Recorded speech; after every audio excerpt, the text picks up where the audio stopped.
Heyo para pendengar semuanya, balik lagi bersama Novel Audio dan kita akan melanjutkan cerita Tubuh Suci Kuno part 61. Oke, langsung saja kita masuk ke ceritanya.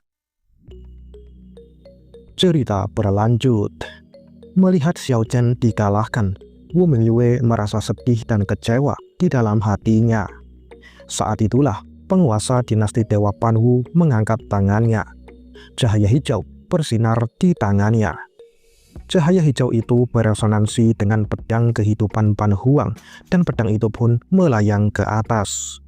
Pedang itu kemudian melesat ke arah sang penguasa, dan sang penguasa pun menangkapnya di tangannya. Sang penguasa menatap Jun Xiao dengan berbagai rencana di pikirannya. Melihat itu, Jun Xiao juga balas menatapnya dengan tatapan dingin di matanya. Sang penguasa lalu berbicara. Putra dewa keluarga Jun memang seperti yang dikatakan rumor, memiliki penampilan bagai naga dan jiwa yang tak terkalahkan.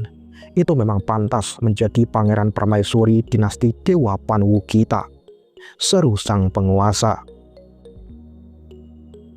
Di sisi lain, Jiang Luoli menjadi kesal saat mendengar itu. Orang tua ini sungguh penuh perhitungan. Rencana awalnya adalah ingin membangun momentum untuk si kutu busuk Yang Pan. Tapi jika ada jenius yang bisa mengalahkan Yang Pan, dia akan merekrutnya untuk menjadi miliknya. Tidak peduli apapun hasilnya, dia akan mendapatkan manfaat paling banyak. Sayang sekali, angan-anganmu itu pasti akan gagal. Bocah Jun itu bukanlah seseorang yang bisa dikendalikan dengan mudah, ucap Jiang Luoli. Sungguh Luoli, kau sangat percaya pada Xiao Er. Jiang Zhengyi tersenyum. Aku hanya bicara dari pengalamanku, kata Jiang Luoli dengan sedikit kesal. Kembali ke arena. Jun Xiao mengusap dagunya seolah sedang berpikir. Lalu dia berkata, apakah sang penguasa berpikir bahwa seorang putri yang ditinggalkan bisa ditukar menjadi kesempatan membentuk aliansi dengan keluarga Jun? Ketulusan Anda tampaknya tidak cukup, ucap Jun Xiao sambil menatap sang penguasa. Jika kau menjadi pangeran permaisuri dinasti Dewa Panwu kita, kau akan mendapatkan kesempatan untuk memasuki mausoleum Dewa Panwu, seru penguasa dinasti Dewa Panwu. Mendengar itu, Jun Xiao berpikir lagi. Mausoleum Dewa Panwu itu memang agak menarik, gumam Jun Xiao. Namun gumaman itu sampai ke telinga sang penguasa, dan sang penguasa pun menjadi bersemangat. Baiklah, kalau begitu, kita adakan saja pernikahannya sekarang. Putra dewa keluarga Jun dan putri dinasti Dewa Panwu kita adalah pasangan yang sempurna, kata sang penguasa dengan suara keras. Mendengar itu, Jiang Zhengyi terdiam. Jun Shengjian menahan diri untuk tidak mengumpat. Sementara orang-orang di sekitar mulai berbisik-bisik satu sama lain.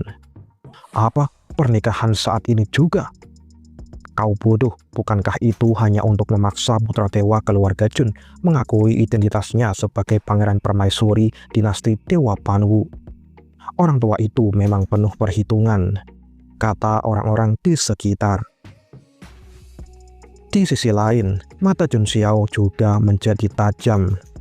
Tapi kemudian dia segera mengubah ekspresinya itu dan berbicara. Haha, mengapa Anda begitu risau yang mulia? Bukankah kompetisi ini belum selesai? Ucap Jun Xiao. Apa maksudmu? Apakah kau pikir ada yang berani naik ke arena untuk menantangmu? Tanya sang penguasa. Siapa tahu, mungkin ya, mungkin saja tidak. Mungkin saja akan muncul di detik berikutnya. Saat Jun Xiao selesai mengatakan itu, suara langkah kaki terdengar.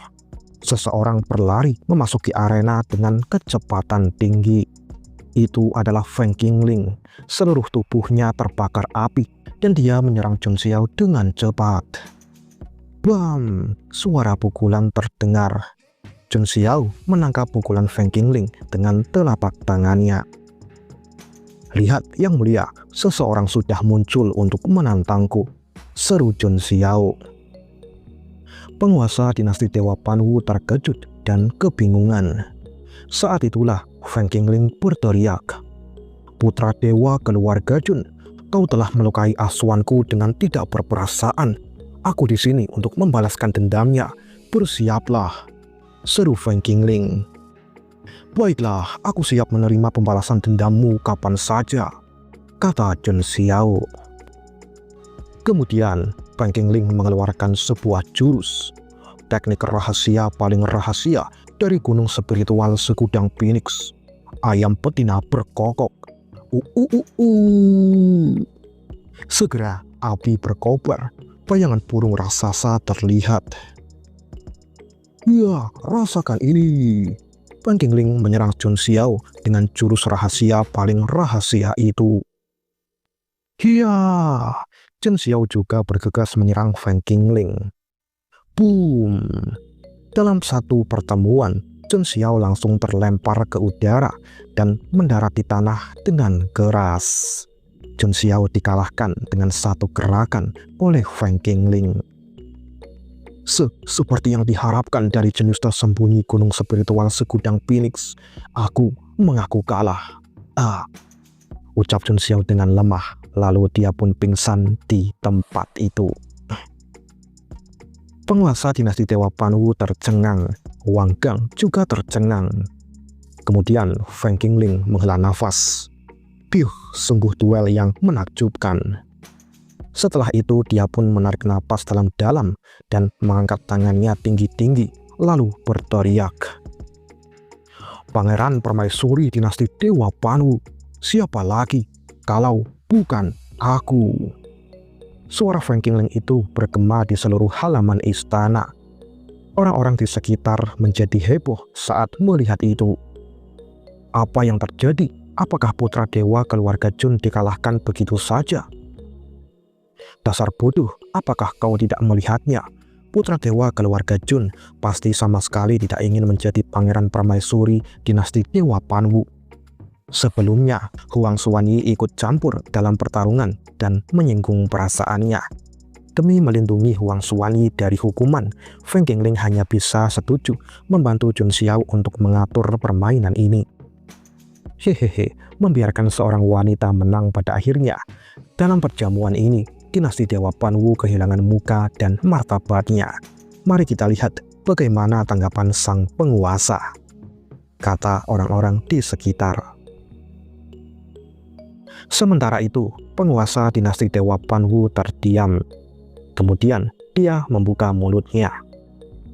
"Keponakanku Jun Xiao, jangan bercanda seperti ini. Apakah masuk akal bagi seorang wanita untuk menjadi pangeran permaisuri dinasti Dewa Panwu? Atau apakah kalian berdua mencoba mempermalukanku?" tanya sang penguasa. "Siapa keponakanmu?" gumam Jun Xiao dalam hati. Lalu dia pun bangkit dan berjalan ke samping Feng Qingling. Feng Qingling kemudian berbicara, "Aku tidak suka apa yang kau katakan. Kenapa seorang wanita tidak bisa menjadi pangeran permaisuri? Hal semacam ini sangat umum di keluarga kerajaan kuno kita," kata Feng Qingling dengan percaya diri. Xuanyi menutupi wajahnya karena malu saat mendengar itu. Sedangkan sang penguasa menjadi marah. "Omong kosong, bagaimana bisa kalian orang barbar mencampuri urusan ras manusia?" seru sang penguasa. Tatapan mata Feng Qingling menjadi tajam saat mendengar itu. "Bagus, jadi apakah dinasti Dewa Panwu berani meremehkan gunung spiritual Segudang Phoenix?" tanya Feng Qingling dengan dingin. Saat itulah Jun Xiao menepuk pundak Feng Qingling dan menenangkannya. "Lupakan saja, itu tidak sepadan," ucap Jun Xiao. Kemudian dia melangkah ke depan Feng Qingling dan berkata, "Yang mulia, aku akan bicara terus terang. Jika kau ingin aku menjadi pangeran permaisuri dinasti Dewa Panwu, itu tidak mungkin. Tapi apapun yang terjadi, aku tetap ingin masuk ke mausoleum Dewa Panwu," ucap Jun Xiao. Mendengar itu, sang penguasa menjadi sangat marah. "Anak muda, apakah kau tahu apa yang kau bicarakan?" tanya sang penguasa. Tentu saja aku tahu, aku bukan orang yang tidak tahu malu. Setelah mengatakan itu, Chun Xiao menjentikkan jarinya. Lalu sebuah cahaya bersinar di atas langit. Dan kemudian, boom, seseorang jatuh dari atas dan mendarat di tanah dengan keras. Penguasa dinasti Dewa Panwu terkejut. Gadis suci sekte musik surgawi juga terkejut. Wu Mengyue dan pangeran kedua, keduanya membuka lebar mata mereka. Itu adalah tidak mungkin, itu pangeran ketiga. Sang penguasa sangat murka saat melihat pangeran ketiga babak belur di depannya.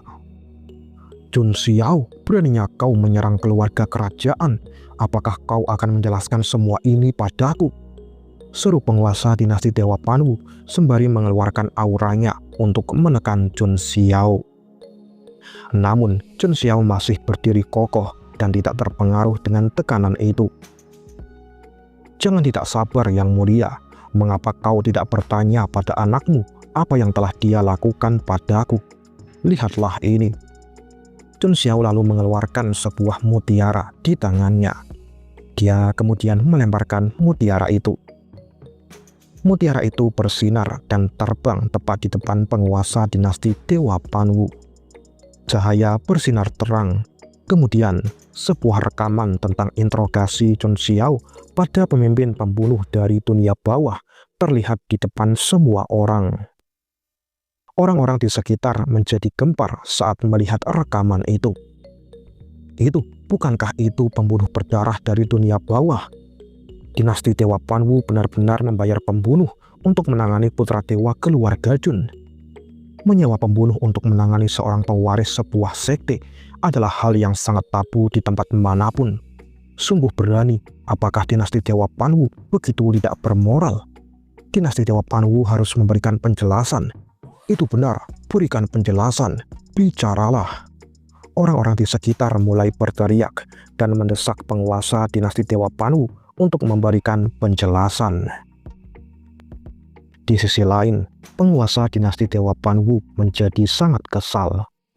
Bajigur, aku tahu anak ketiga itu sangat dekat dengan Yang Pan, tapi aku tidak menyangka dia begitu berani menyewa pembunuh bayaran untuk menangani Chun Xiao. Aku harus memberinya pelajaran nanti. Tapi saat ini, aku harus menyangkal hal itu. Setelah memikirkan itu, sang penguasa pun berbicara.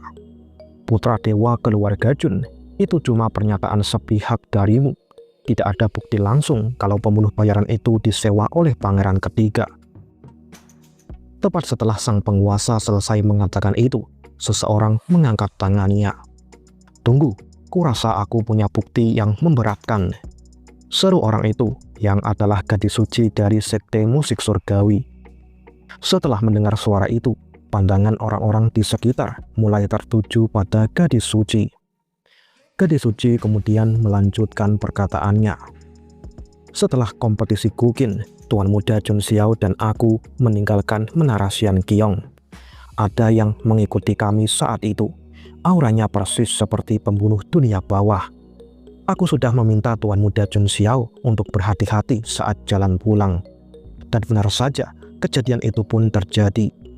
Di antara semua tamu yang hadir di Menara Xian Qiong saat itu, hanya Yang Mulia Pangeran Ketigalah yang bisa menghubungi pembunuh dari dunia bawah, kata gadis suci. Pangeran ketiga menjadi sangat marah saat mendengar perkataan gadis suci itu.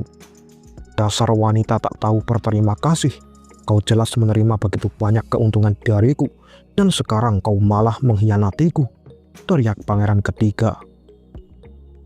Ekspresi gadis suci menjadi aneh saat mendengar itu.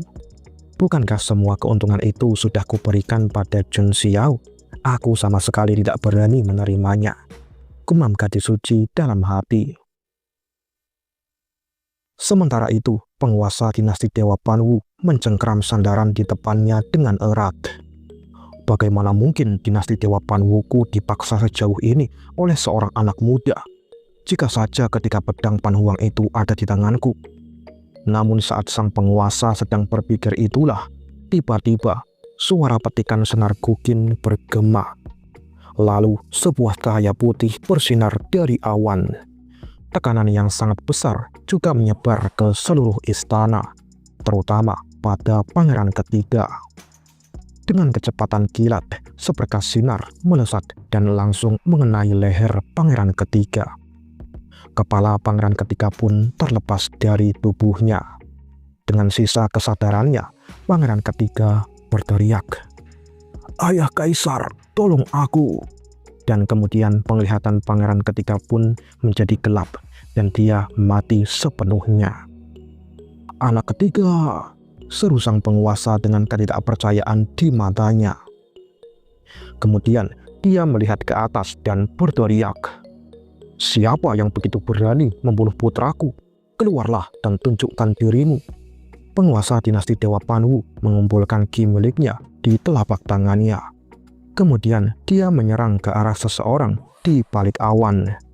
Tekanan menyebar, cahaya merah keunguan yang sangat besar melesat ke arah awan itu.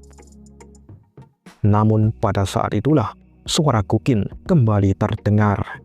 Cahaya putih juga bersinar di atas awan dan kemudian melesat dan memblokir serangan sang penguasa itu. Boom!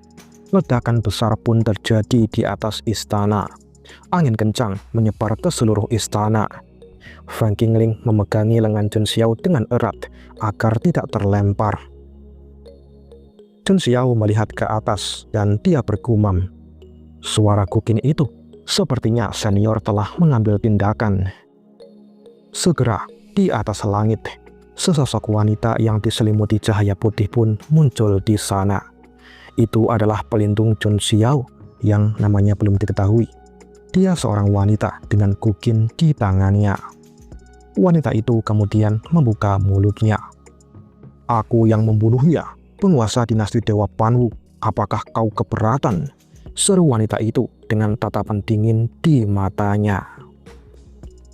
Dan part kali ini pun berakhir di sini. Oke, sebelum kita akhiri videonya, Mimin minta maaf dulu karena udah 3 hari nggak upload video. Kebetulan kemarin kondisi Mimin lagi nggak enak badan ya, meriang, badan panas, kepala pusing, rasanya menggigil gitulah, pokoknya gak enak banget. Jadi nggak bisa kerja maupun bikin konten. Mungkin kedepannya karena komik Tubuh Suci Kuno udah mentok, nanti bakalan upload yang pedang tak terkalahkan atau Absolute Regression. Tapi sepertinya nggak bakalan upload sering-sering kayak komik Tubuh Suci Kuno. Paling cuma setiap 2 atau 3 hari sekali aja. Tapi nanti Mimin coba nambahin durasinya. Oh ya, dan kemarin Mimin iseng-iseng cek Saweria. Ternyata ada yang nyawer, tumben banget. Biasanya itu link Saweria cuma nengkreng di deskripsi doang, gak ada yang mau ngeklik. Ya, ada dari Mas Kevin ya. Semangat upload Tubuh Suci Kunonya. Ya Mas, makasih atas sawerannya. Udah sih itu doang. Mas Kevin adalah orang pertama nih yang nyawer di channelnya Mimin. Makasih banget Mas Kevin. Buat yang lain kalau mau nyawer, kalian bisa cek aja linknya di deskripsi. Ada link Saweria, ada link ShopeePay, ada juga bisa via pulsa ataupun kuota internet. Tapi kalau pakai pulsa ataupun kuota internet, Mimin nggak bakal tahu siapa yang donate. Jadi ya terserah kalian mau pilih yang mana. Oke, itu aja. Sampai jumpa di video Jangan lupa subscribe dan like jika kalian suka video ini. Dan jika nggak suka, tekan aja yang gambarnya jempol ke atas. Sampai jumpa di video berikutnya. Dan akhir kata, bye.